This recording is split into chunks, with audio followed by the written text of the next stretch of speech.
Tinapay mula sa langit. A daily morning devotion with CRC family.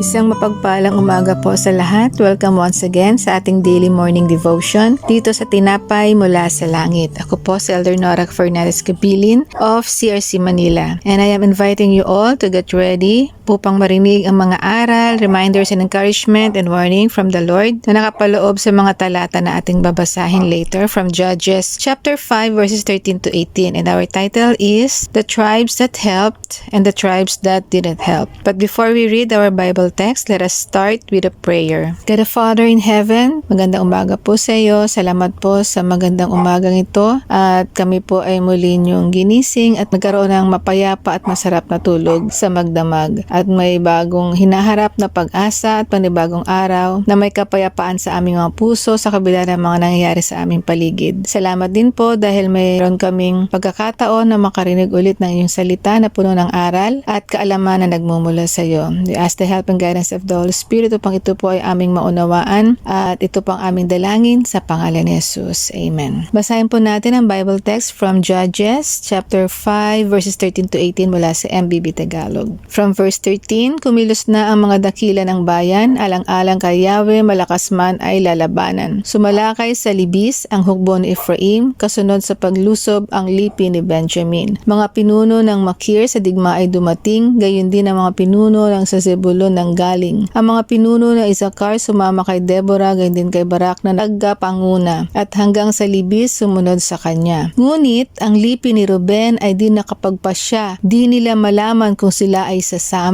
Bakit ayaw ninyong iwan ang pastulan? Hindi nyo ba maiwan ang inyong mga kawan? Ang lipi nga ni Ruben sa pagpapasya ay nahirapan. Ang Gilead ay nanatili sa silangan ng Jordan. Ang mga barko'y hindi iniwan ng lipi ni Dan. Ang lipi ni Asher sa tabing dagat nagpaiwan. Sila'y nanatili sa mga daungan. Itinaya ng Zebulun ang kanyang buhay. Gayon din ang Naphtali na humarap sa digmaan. Okay, so nabanggit po doon ang mga tribo at iba't ibang lipi na sumama sa digmaan at ang iba naman ay nagpaiwan. So bilang pong ating background, tinukoy po doon ang mga iba't ibang lipi na banggit po sa awit ni Deborah pagkatapos ng tagumpay sa kanilang pagkidigma against the Canaanites. At sa pamumuno nga po ni Deborah na isang magiting at matapang na babae at kinilala siya bilang ina ng Israel kasama ng mga patataas na opisyal like si Barak, kasama ng 40,000 o 40,000 Israelites. Sila po ay lumaban sa mga kabilang sa grupo ng Canaanites. At sa ating pong binasa mga talata, nakapaloob sa awit ni Deborah, dito nabanggit yung mga tribo, the tribes that helped and didn't help. So sa konteksto pong ito, so in-enumerate nga po doon yung mga tribo at doon nga po yun mababasa sa Judges 5, 13 to 15 and verse 18. Isa-isahin po natin. Yun pa yung hukbo ni Ephraim, lipi ni Benjamin, mga pinuno ng Makir, pinuno ng Zebulun, ang mga pinuno ng Isakar, Naphtali at Zebulun. At ito po ang kanilang nakamit. Nabanggit sa awit ni Deborah, sila ay pinupuri sa kanta dahil sila ay mga taong nagbigay ng kanilang buhay kahit na alam nilang mapanganib ang pakikidigma. So sila po ay nagtagumpay at ang Israel ay nagkaroon ng kalayaan. At ang tagumpay ng Israel ay tagumpay din ng Diyos. Amen? At sumunod naman po ang mga tribo na hindi tumulong. Ito naman po ating pong nabasa sa Judges 5, 15 to 17. Sila ay ang lipi ni Ruben. Dahil nga hindi sila tumugon sa tawag ng pakikidigma, pinili lang manatili sa kanilang mga kawan. Hindi nila maiwan ang kanilang mga tupa. At meron pa rin silang pag-aalinlangan. Marahil ay natakot sila, hindi sila makapagdesisyon. Then sa Gilead naman or Gad na natili sa kabila ng Jordan. Ang lipi ni Dan, mas pinili nilang mga natili sa kanilang mga barko. Then sa grupo naman ni Asher na natili sila sa baybayin o tabing dagat. At ano naman ang kanilang kahinatnan? Ayon sa awit ni Deborah, sila ay binatili pinatikos at pinunao, nakatanggap sila ng mga kritiko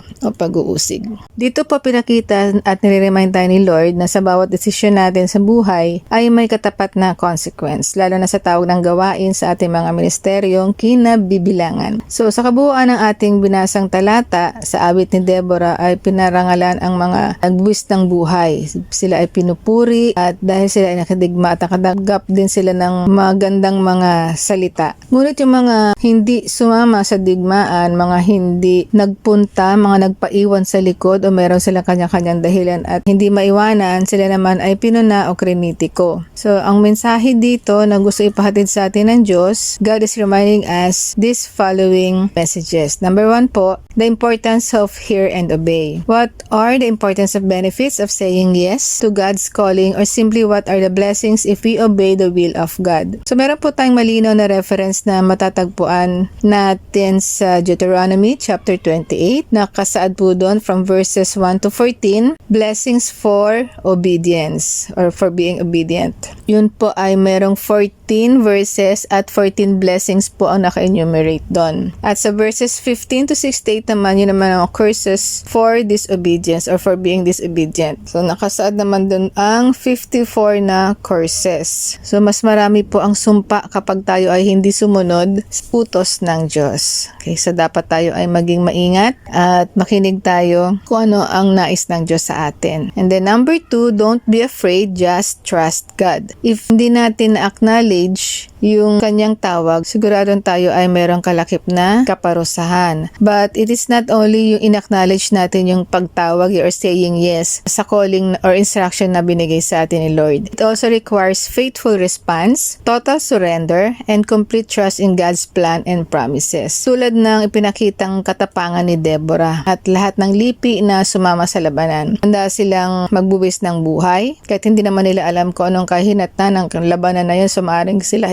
mamatay at alam nila na dapat nilang gawin yun para ipaglaban ang bayan ng Israel. So nais ko lang din po bigyan ng emphasis na si Deborah bilang isang babae dahil this month ay Women's Month at binabati ko ang lahat ng kababaihan ng CRC at lahat po ng kababaihan. Marami na tayong pinagdaanan at napagtagumpayan dahil sa biyaya ng Diyos at tayo naging matatag at palaban sa bawat hamon ng buhay at patuloy pa rin lumalaban sa tulong ni Lord sa kanyang biyaya. Amen? And then pangatlo pong bagay na nais na Diyos i-remind tayo ay every battle is in God's hands. Yan. So it's His battle, not ours. At ito ay matatagpuan sa 2 Chronicles chapter 20 verse 15. At si God mismo ang nagpaalala. Sabi niya, listen all you people of Judah and Jerusalem. Listen, King of Jehoshaphat. This is what the Lord says. Do not be afraid. Don't be discouraged by this mighty army. For the battle is not yours, but God's. So malinaw sinasabi rito that He is in control of everything. If it is His plan, He'll make it happen. Kahit na minsan para sa atin ay napaka-imposible, but for Him nothing is impossible. Amen? And because of God's guidance, provision, and protection, and if we place our trust in His sovereignty hands, we will be overcomers and be victorious. Tulad na lamang ng kinahinatnan ng grupo ni Deborah. Sila ay nagtagumpay. Kaya sa tumugtugon sa tawag ng Diyos ay pinagpapala at sa di tumutugon ay inuusig at sinusumpa. Yan ay ating matutunghayan sa mga susunod pang mga talata sa awit ni Deborah. So kaya kailangan po nating subaybayan sa mga susunod pang mga araw. And for our conclusion and application, it is not about what we are or who we are. Babae ka man o lalaki, bata ka man o matanda, mahina o malakas, may pinag-aralan man o wala. It's about obedience, bravery, and faith that we have God on our side. If sometimes we feel that the Lord is calling us to do or believe in something that is completely beyond our reach or beyond our understanding, let us surrender our fears and choose to trust Him. Mahirap man ang process, may discouragements and doubts, but remember 1 Corinthians chapter 10:13, God won't give you more than you can handle. So therefore, if we want to be overcomers and victorious in every battle or missions we have,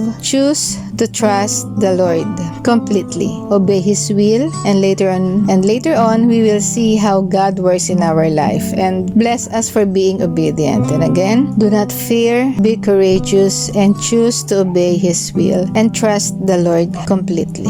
Let us all pray. Salamat Lord sa iyong mensahe ngayong umaga, sa iyong mga reminders at pinagpapakita mo sa amin ang iyong iyong pag-ibig sa pamamagitan ng iyong mga salita at sa iyong mga pangako. We pray, Lord, na maging matibay ang aming pananampalataya sa iyo, na huwag kaming matakot o naman ang aming hinaharap na pagsubok sa buhay. Help us, Lord, to be courageous and never doubt you. Help us to have an obedient heart so we can do your will and overcome all the challenges that we've been through. Ito po ang aming dalangin na may pasalamat, pagpuri at pagdakila sa pangalan ni Jesus na aming tagapagligtas. Amen. Maraming salamat po sa lahat ng patuloy na sumasubaybay sa programang ito at nagsasaliksik ng salita ng Diyos, dahil tayo po ay mas lalago at mas lalalim pang ating kaalaman tungkol sa kanyang mga salita. Let us share this video so many will be blessed and be reminded on how God loves us. See you again all tomorrow para alamin po natin ang mga susunod pang mangyayari sa Israel sa pamumuno ni Deborah. Muli, magandang umaga po and God bless us all. To God be all the glory.